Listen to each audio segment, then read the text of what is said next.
Hello, and welcome to this episode of the Lazy Hypnotherapist. I am your host, Lily. I am a certified hypnotherapist and a trainer of conversational hypnosis. Thank you so much for joining me today. I am so grateful to you if you are watching this on YouTube, if you're listening on your favorite podcast platform. Thank you. And thank you for your wonderful responses to the first couple of episodes.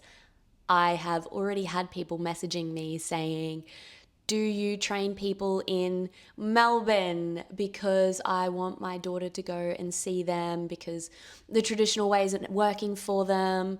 And that's really what I want out of this podcast, is to just spread awareness about the different ways of approaching therapy, the deeper ways, and the ways that conversational hypnotherapy can massively help. So thank you. And if you are watching this or listening to this, you would know that this episode is about eating disorders. It's about why I believe that the traditional way of treating an eating disorder is falling short in some areas. And of course, that means we will be discussing heavily and in some detail about eating disorders. So, a massive trigger warning there. If that feels like something that you just can't listen to right now, I completely understand that. You've got to take care of you. Please skip this episode. And really, who I'm talking to in this episode, I would say, is practitioners that work with eating disorders that are maybe getting stuck and they're not sure why, and they're wanting to learn a different way of dealing with eating disorders and helping their clients get past that stuck state and move into that next level of recovery. I'm talking, I would assume, to families of people that are struggling with an eating disorder who they feel like they're just not progressing, and you're a family member searching for answers and for another way of helping your family member that's struggling. So if that is you, welcome.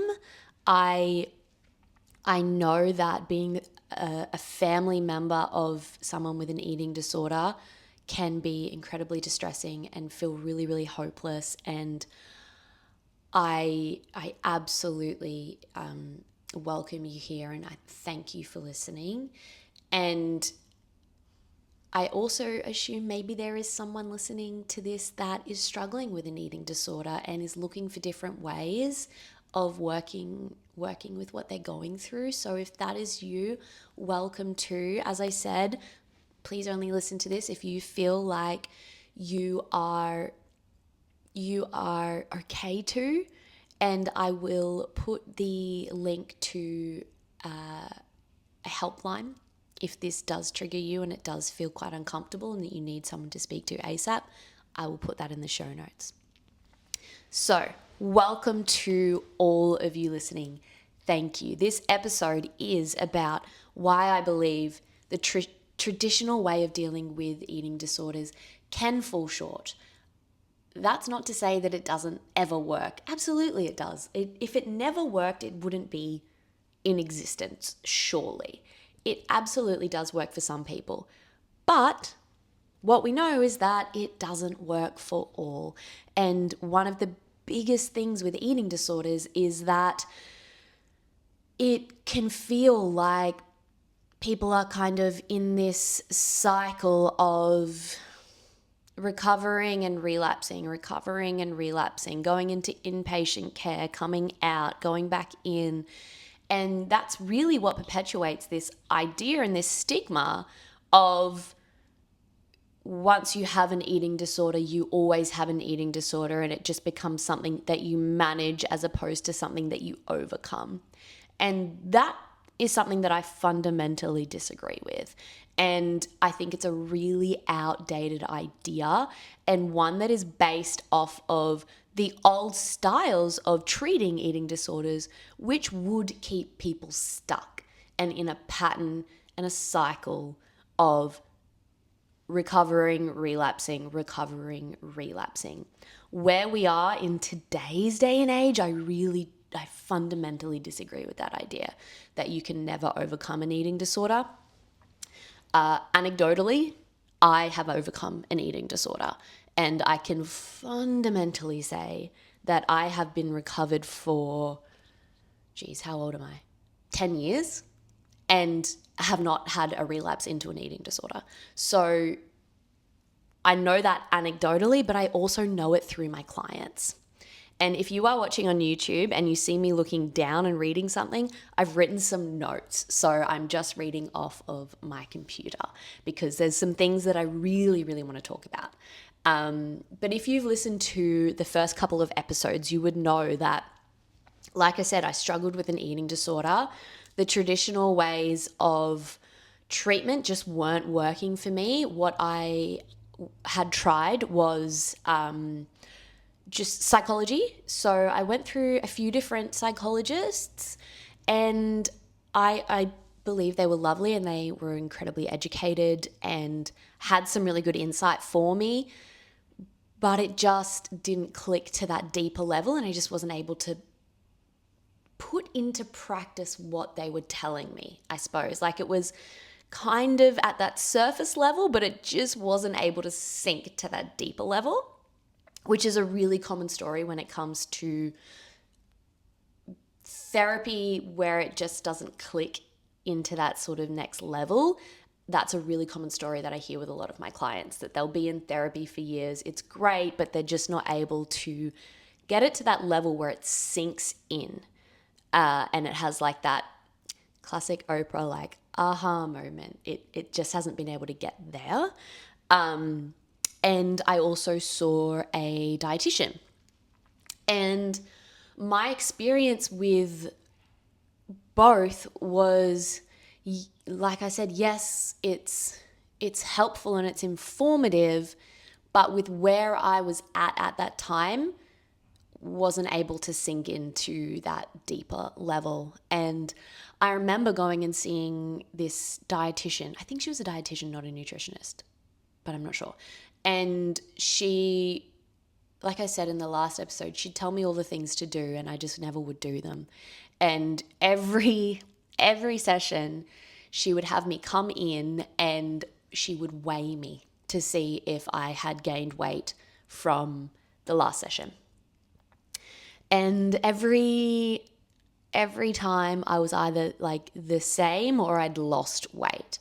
And she kind of just got to the point where she was like, well, I remember she said something like, if you don't start gaining weight, I'm going to have to recommend you go to hospital. And it was like a threat. And I just remember feeling like, I know you want me to do all these things and I know they're the right thing to do, but I just can't do them. I can't get to that level where I feel okay with doing these things without it causing me massive distress. And that's really where I come at this episode from, of traditional ways of dealing with eating disorders is to tackle the symptoms as opposed to the real underlying problem. No one addressed the real underlying problem that was there for me. And so I was getting threatened to have to go into hospital. And I'm just there like, well, what's that going to do for me? You know, how's that going to help me? And how's that going to treat the real problem there? And then I'm pretty sure, as typically does happen, I stopped going to her. And, you know, if it wasn't for my mum and dad finding a hypnotherapist and that really helping me, I would have felt completely hopeless. And I often think about people going through an eating disorder that don't have the support system that I had, where my mum and dad were tirelessly trying to figure out the next thing that could help me. If I hadn't had them doing that, I wouldn't have done it. I wouldn't have sought out help. I was quite comfortable within my eating disorder because it was meeting a need for me. And that's my first kind of point is too often these traditional forms of therapy are dealing with the conscious information, the symptoms that are presenting, as opposed to the need that this eating disorder is unconsciously meeting. When you get into that unconscious, and I will say as well, I slip in between saying unconscious and subconscious, same thing for me. But yeah, they're missing the need that this eating disorder is meeting. It wouldn't be there. It wouldn't be a thing if unconsciously it wasn't meeting a need and it wasn't doing something for me, for the client, if it wasn't doing something for them.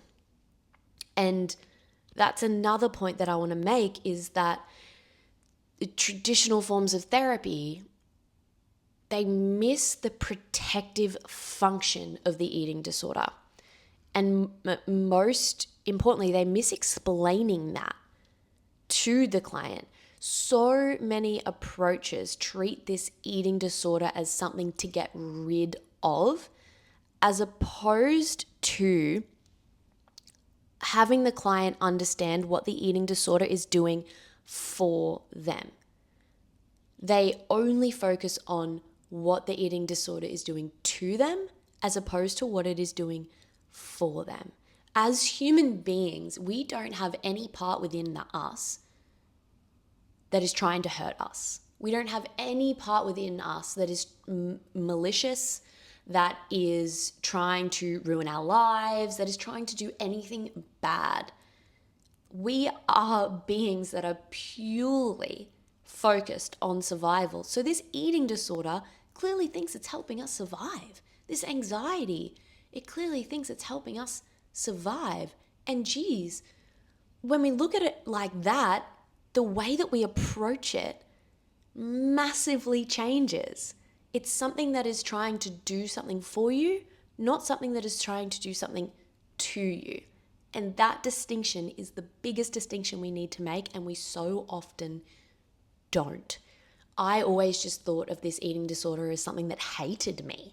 Like, I genuinely thought it was a part of me that hated me and that was like trying to ruin my life. Whoa, my computer just nearly fell. But what I realized over time is that it was just trying to help me by the ways in which I have unconsciously decided that I needed help. So what I do with my clients is I just follow their unconscious information that they're giving me, and I use it as like little doorways that open up new information, new insights, and allows that to show us, okay, what's going on here? Why does this eating disorder think that it's helping this client in front of me survive? And we use that as like a starting off point. And that helps us so much have insight into the problem as opposed to the symptoms. With my clients, I barely talk about food. I barely talk about weight and bodies and whatever. I barely talk about that because that's not the problem.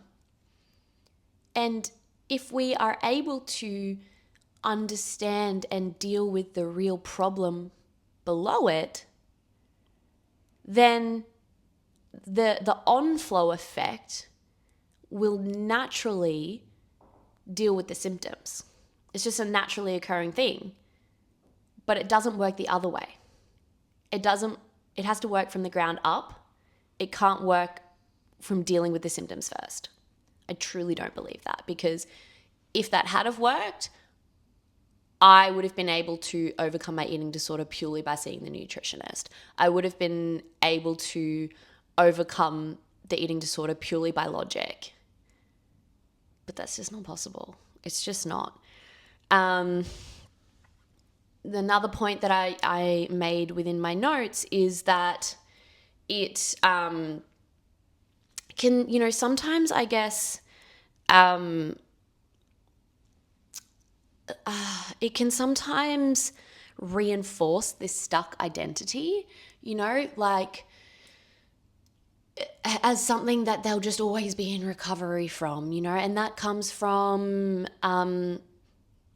being in therapy for a really, really long time and allowing these processes to be quite drawn out. I remember I would be in my psychologist's office and we'd maybe like get to a good point in the session, but the 50 minutes would be over and they would say, yeah, we'll come back to this next week. And by then, like, I've forgotten about it. They've forgotten about it too. I remember so many times going in off, like thinking, oh, we'll start off there, and we don't. And I was in a place where I wasn't going to bring it up. So it just felt like it was just kind of really drawn out and kept me in this sort of stuck identity that I'll always be in recovery. I'll always have this problem. And I think that that's something that a lot of people with eating disorders can relate to, is that they feel like this is just a part of them that makes up who they are. And I don't believe that at all. And I also think that it within, keeping them stuck in this identity, that creates like safety for people. If they feel like they can have this identity of an eating disorder, as human beings, we really like to belong. We really like to belong in a category. It can help them, that sort of like reinforces like a safety in being stuck. So I don't approach my sessions in that way. I say, you're not going to be seeing me every week for years and years and years. We want to get this done as quickly as possible. So I tell them that at the start, which reinforces to them, oh, we're here for change. We're not here to stay stuck. We're here for change. And what I also really find within this treatment of eating disorder space is, because I believe that they're focusing on the wrong things in the early stages of the treatment, it allows the eating disorder to get worse. So for instance, with me, my eating disorder got worse and then I was threatened to go into hospital. And there's so many cases in which being in hospital, being in inpatient care with eating disorders makes the eating disorder worse. It can put them in really distressing states where they're needing to be refed because they've gotten to a state where, this is obviously in particular anorexia nervosa, bulimia, where they need to be refed because obviously they need to stay alive. So that becomes the whole focus, and that can be incredibly distressing for someone that's not in a state where that's something that they feel safe with, because they've been allowed to get to the state where that's a thing, right? So it just then perpetuates this cycle. Then they get out of hospital and then they lose the weight again, and then they have to go back in, and it's like just this horrible, horrible cycle. And I've even had clients that are nurses within the eating disorder space who that has even caused an eating disorder for them, because they see these techniques, these patterns, these ways of being within these eating disorder clients, and it has a negative effect even on them. So, geez, imagine actually, going in there already in that state, the effect that that's going to have. Like, it's never a good thing. But of course it needs to happen at some point if the eating disorder isn't dealt with, because, well, we need to keep these precious beings alive. But what I just fundamentally believe is that we need to be dealing with eating disorders in a far more effective way so that they don't ever have to get to that state. And I'm so lucky that I never did, but it's a really, really common story that so many do. So that's a really that's a really troubling thing. And then also what really doesn't help the treatment of eating disorders is obviously the stigmas that surround it. So the number one eating disorder in Australia is binge eating disorder. But you wouldn't think that.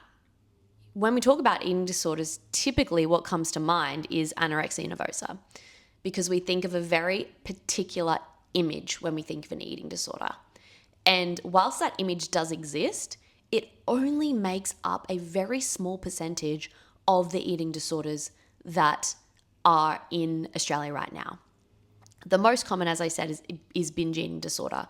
And so many people that struggle with that don't believe that they deserve help because their eating disorder doesn't look like it's meant to look, which is just so crazy that we've enabled society to get to a point where the most common eating disorder is the one that people feel they shouldn't reach out for help for. That is wild. We know that binge eating disorder has nothing to do with willpower. It, like anorexia nervosa, like bulimia, it is a coping mechanism. It's meeting an unconscious need. And it is as worthy of help as any other form of eating disorder. People also are under the illusion that if they have any other eating disorder, but they still have a functioning body, they don't look in that stereotypical way an eating disorder looks, then they too don't deserve help. That perpetuates this cycle. It's really, really damaging. And one of the biggest things that I actually work with within my practice is binge eating disorder. I didn't plan it that way. It's just how it's worked out because it's so common. And trust me, the problem is never that they don't have any willpower. The same as the problem is never that someone with anorexia just genuinely cares so much about how thin they are as the whole problem. Like, that's not the problem. It's a manifestation of the problem. So just looking at my notes now, if there's any other sort of points that I want to make. It fails to teach like embodied safety, so many models focus on thoughts and behaviors without helping the client to feel safe in their body, to come back to that safety and that trust within themselves. It focuses so much on the behaviors as opposed to the feelings and really fostering that sense of safety. It doesn't teach like intuitive communication either. So many therapists are taught to like analyze and assess, and rather than like respond with subtle, like attuned language with the client that actually helps them shift from the inside out. So many people are just looking for the conscious information that the clients are giving them as opposed to that deeper subconscious insights. Like, there's so many moments that are missed because they're just looking for the conscious information. What I train my students to do is look for the subconscious information. We pay attention to the conscious, but we look for the subconscious information that is running the show. And as I said, we just use it as little doorways to keep going through, to keep peeling back the layers and getting to the core of this problem where it actually lives. A subconscious problem needs a subconscious solution every single time. Every single time. And trust me, an eating disorder is a subconscious problem. It does not live in the conscious mind. It does not live in logic. It lives in the unconscious mind.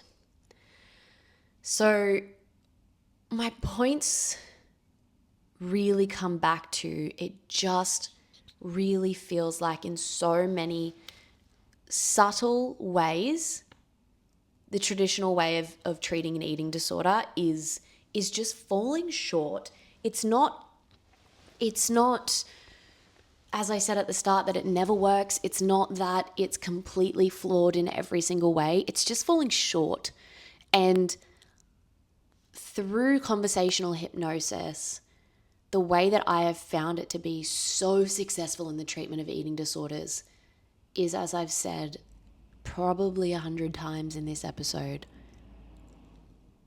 I look for the subconscious information that guides me to help my client go deeper and to really deal with the real problem, the real feelings, what need this eating disorder is unconsciously meeting.